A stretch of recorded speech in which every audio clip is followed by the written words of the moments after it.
Giêsu Christ ni ati dù chỉ cho hồi đó nâng lên cây đi anh trong tiếng rất xua na anh đi phiang y ca người chiếu sang mô Giêsu Christ tốt na vel angan ni sual vial te na ta cho mi pha gần thì chẳng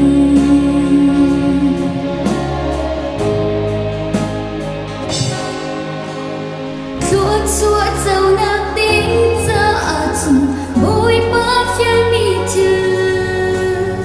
nang lê cây ni cần toa ô ai din nạc lê tuột na dồn ruộng nạc chát na phạc sân lại lâu nạc gian lê mấy ngạc đã chân chúa gì dù chỉ cho hồi lút nâng lên cây ni cần trong tiếng rất xuống nào anh y phiang y ca ngày chiếu trong mô Giêsu Christ tốt na ơn về angan mi sual vial te na ta cho mi pha cần ti chẳng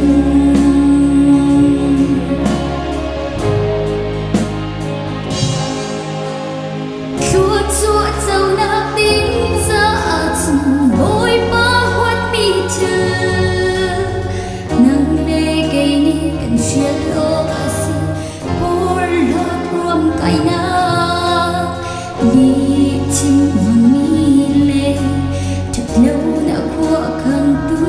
chư dừng tu nga cần ra nga na si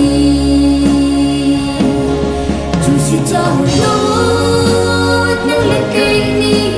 cần trong tiếng rất chua nào cần đi phiang y can ngày chiếu trong mô Giêsu Christ tốt na ơn về angan mi sual vial te na ta cho mi pha cần ti chẳng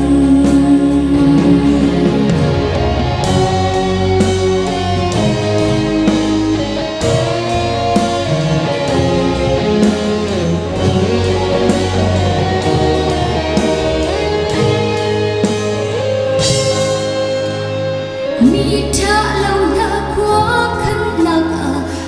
tên lâu mi lệ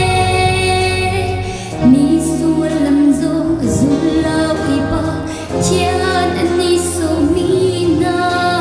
xin ở thu lâu mi chư thật cho nặng tâm bi